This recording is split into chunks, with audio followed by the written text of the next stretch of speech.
You may ask, how did this tradition get started? I'll tell you. I don't know. But it's a tradition. And because of our traditions,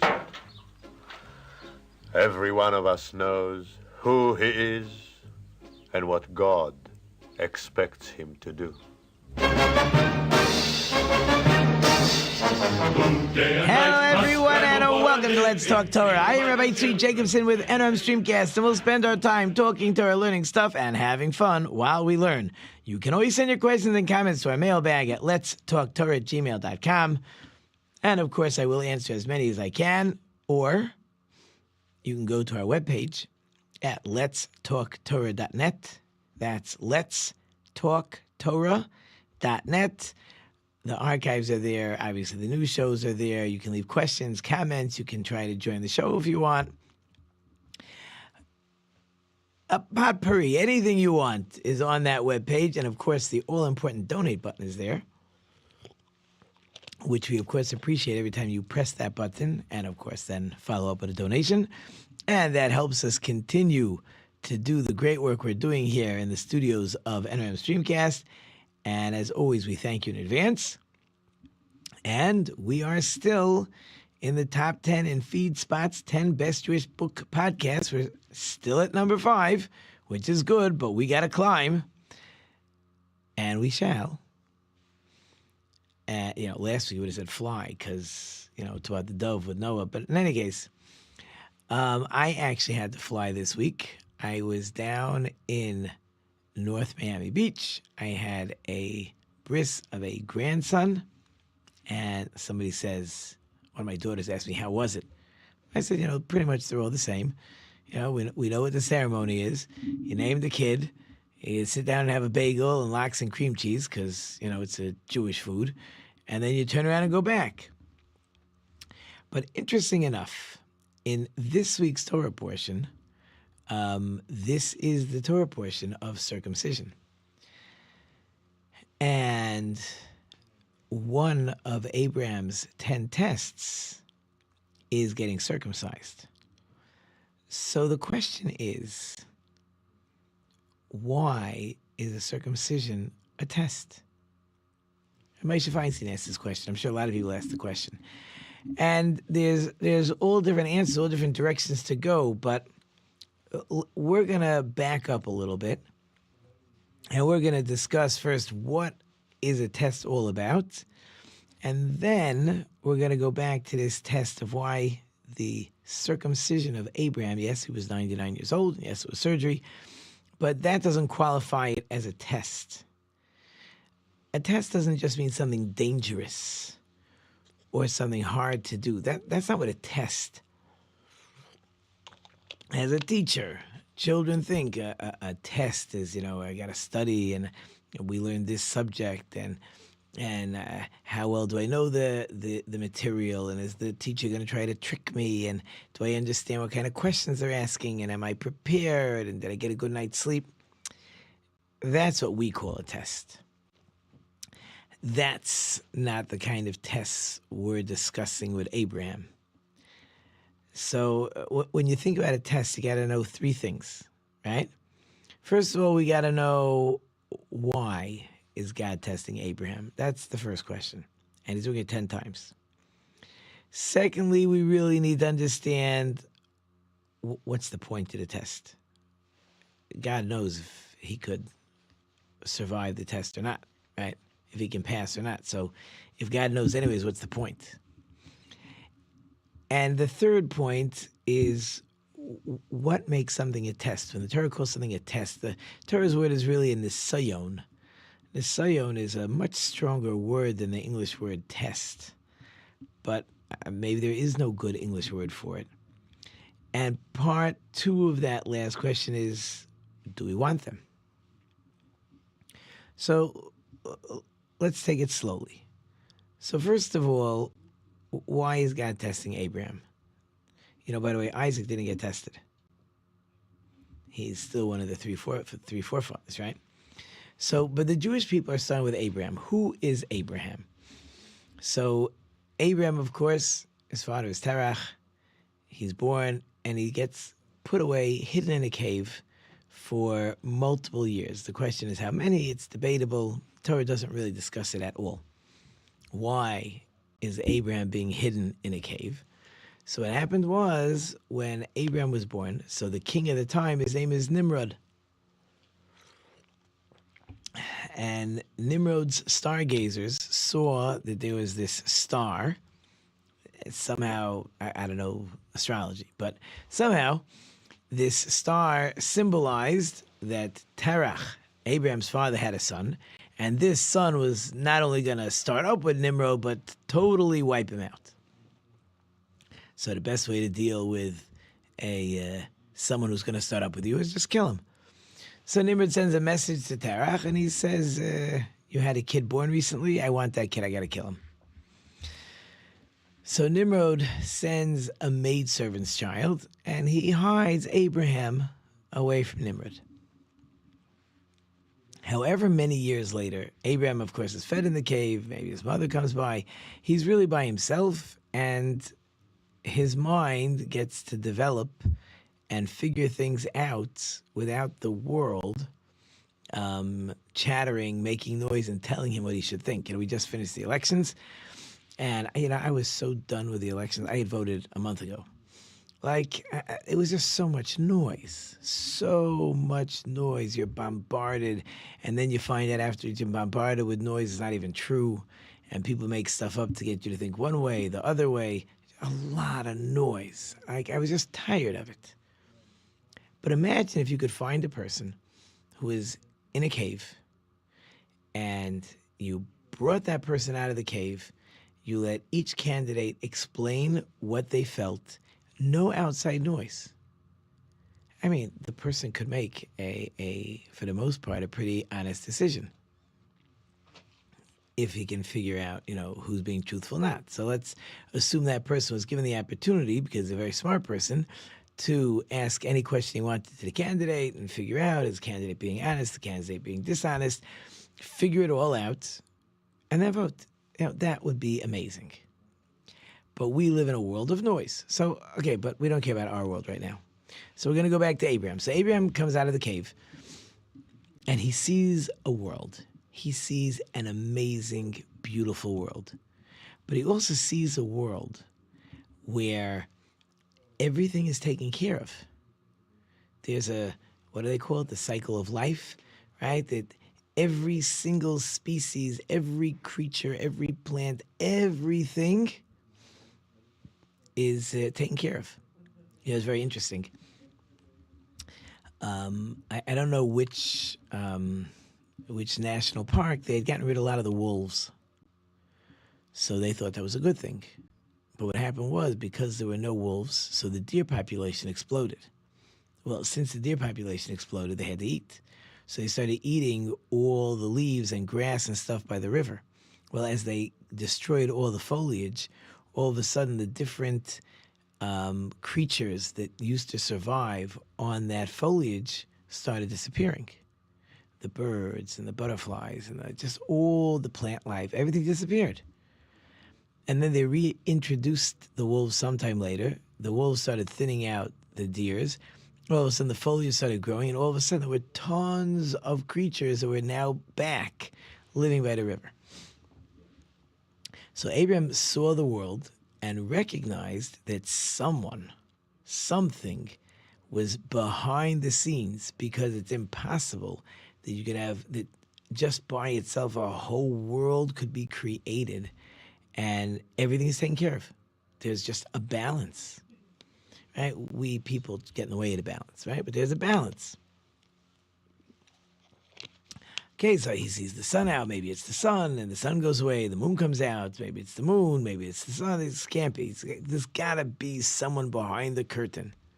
There's got to be. And so he, with his amazing philosophical mind, figures out that there's got to be a God. Okay?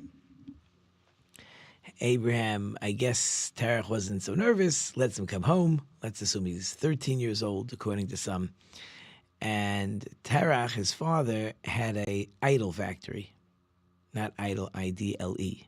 Right? Idol, I-D-O-L. Right? And people would come and learn how to sacrifice and buy the stones and the wood and the whatever.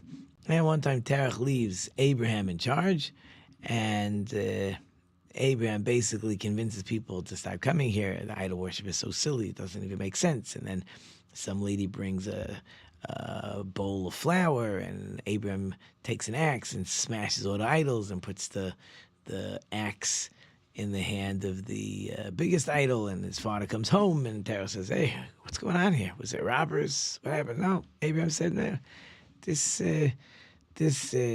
giant of an idol over here, some lady brought in a sacrifice, and the idols got into a fight, and he picked up his axe and just smashed everybody." And the father said, like, "What are you, crazy?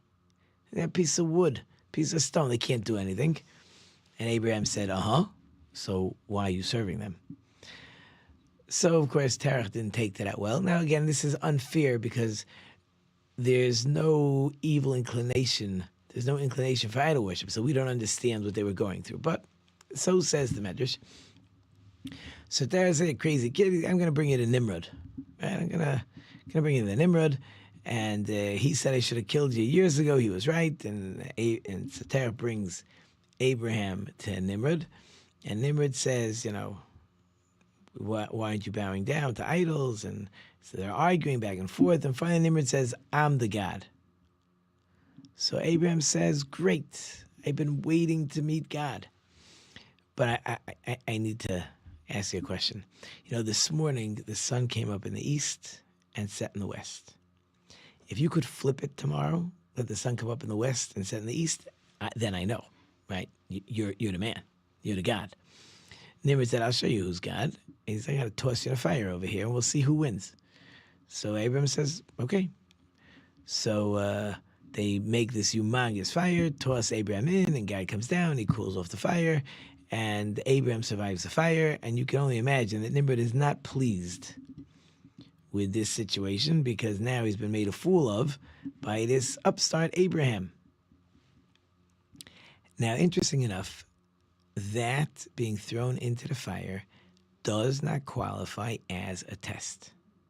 It's not a test, because that's what Abraham believed in. He wasn't going against his nature. He didn't have to fight with his nature. He didn't have to.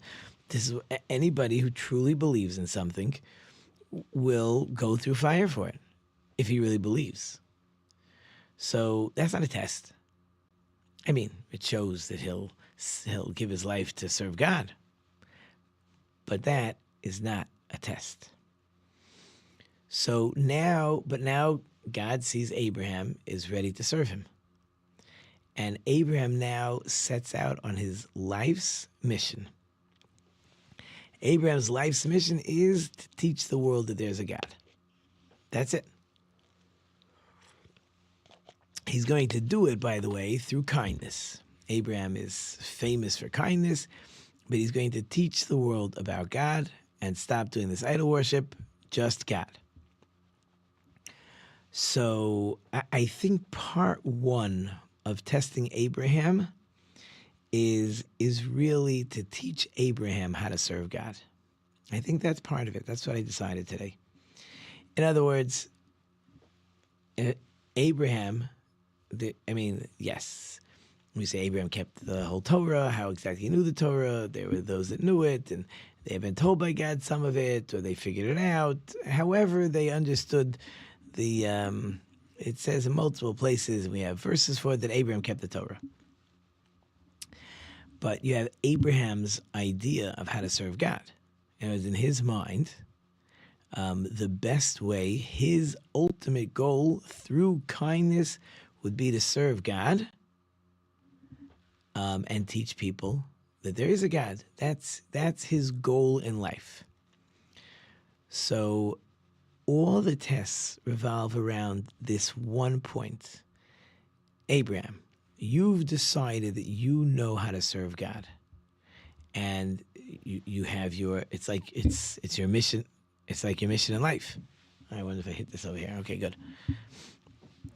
It's your mission in life to serve God. So you're going to do what you believe is the correct way to serve God. Now, anybody who's ever experienced that idea where you have a mission to do, if somebody gets in the way of your mission, even if they try to convince you that your mission could be done differently, you're not going to listen. You cannot listen to somebody tell you that you've been doing it all wrong. So every test Abraham's going to receive is going to go against his core belief that this is how I'm supposed to serve God. And can he do it anyways?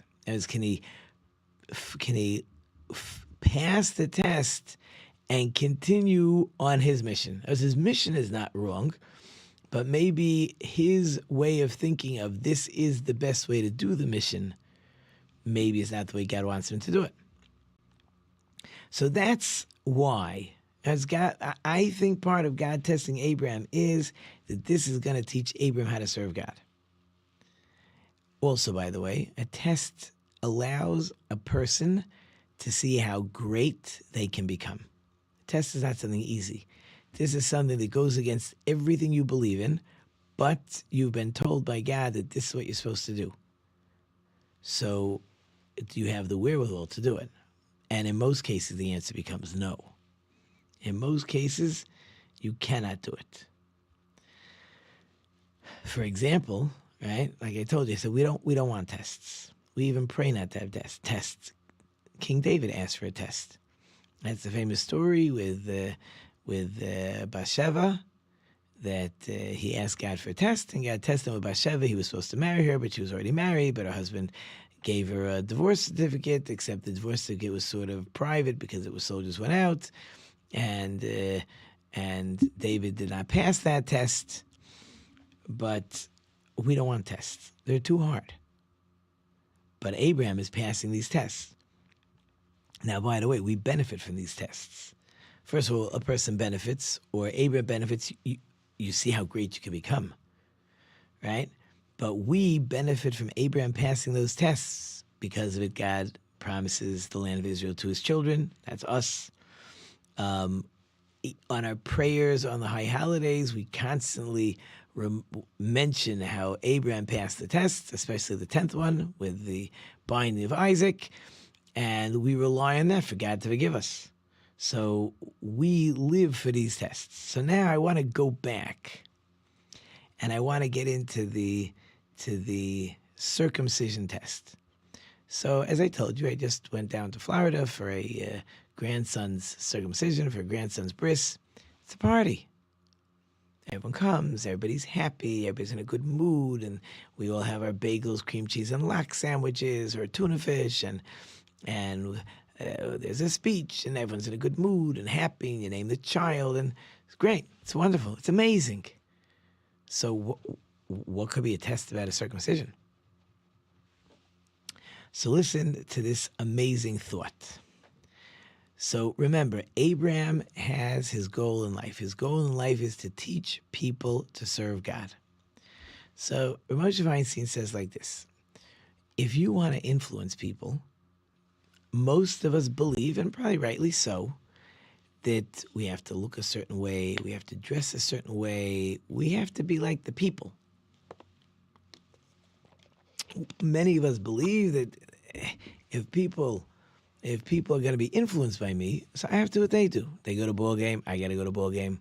They go to a movie, I got to go to a movie. They go out to drink, I got to go out to drink. We got to be the same. We got to look the same, act the same, talk the same.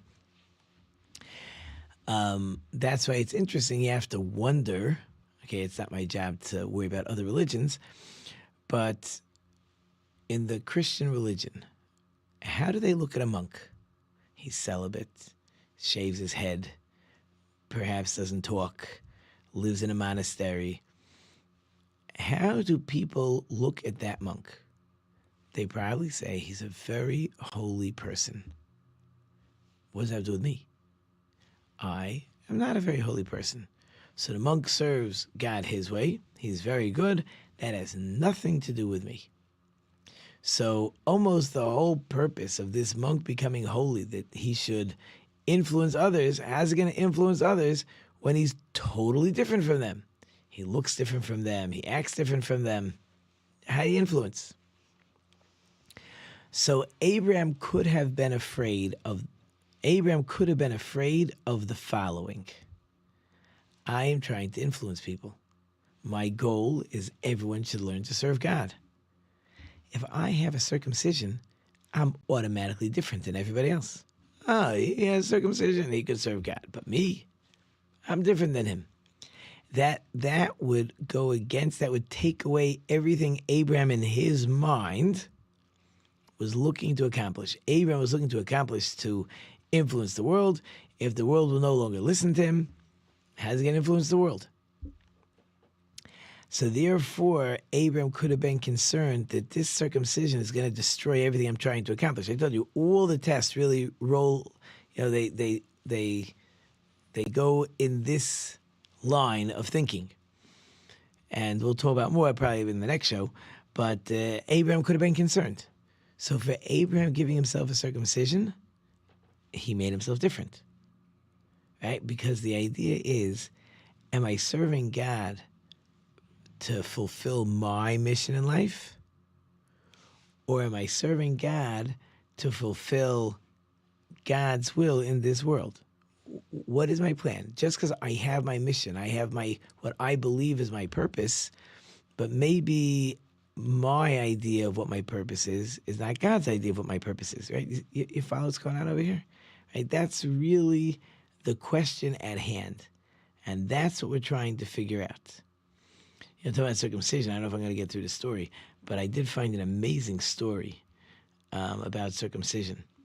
So the story goes like this. Where did that story go?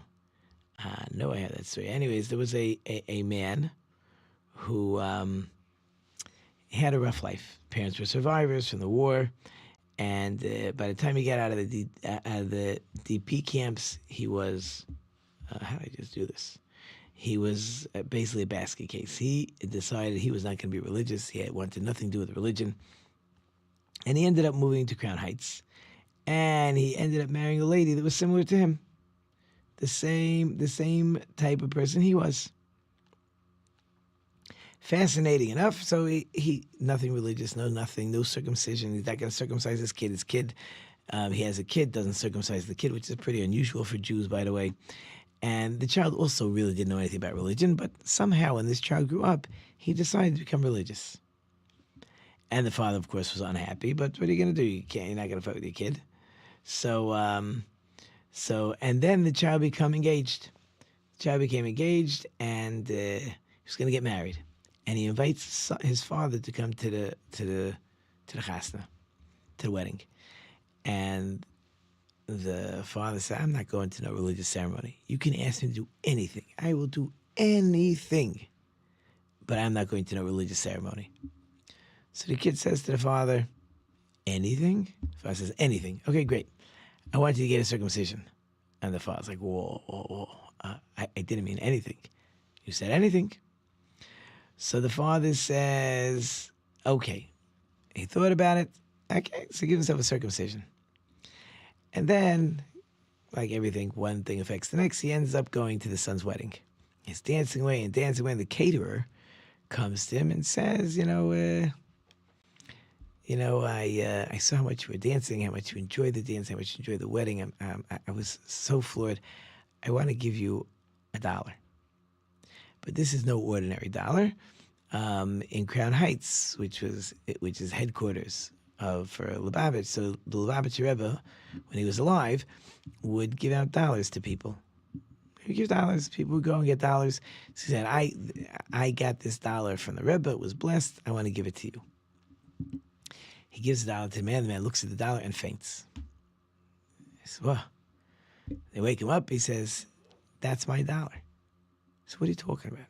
He says, I grew up in Crown Heights. I wasn't religious.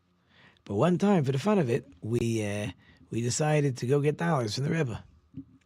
So I went, and he looked at me, and he says to me, do you have a circumcision? I said, no. So the $1 bill that he handed me, he took back. I mean, I looked at it, and he took it back, and he said, you're not going to get this $1 back until you have a circumcision. he says, now I don't know how he could recognize the dollar bill, but in the story goes that he said, that's my dollar. Whether the concept that he was finally getting $1 from the Rebbe when the Rebbe said he wouldn't get it till after he was circumcised, was it really the same dollar? I'm not sure if it really matters so much, right? The point is that circumcision is a powerful Jewish thought. It is amazing. I went to talk about circumcision already. For the most part, circumcision is one of those commands that has survived the millennium. Even people that are not religious, for the most part, will circumcise their children. People in Russia would put their lives in danger to circumcise their children. But here goes the music. The music is playing. I hope you enjoyed it. Short and sweet. Thank you, of course, to all our wonderful sponsor listeners, and I can't do it without you. We have Alan. We might have Cisco in the back. I'm not sure. But in any case, I will live on food for thought. Until next time, I'm Rabbi Tzvi Jacobson. You've been listening to Let's Talk Torah on NRM Streamcast. Until next time, don't forget to think about it.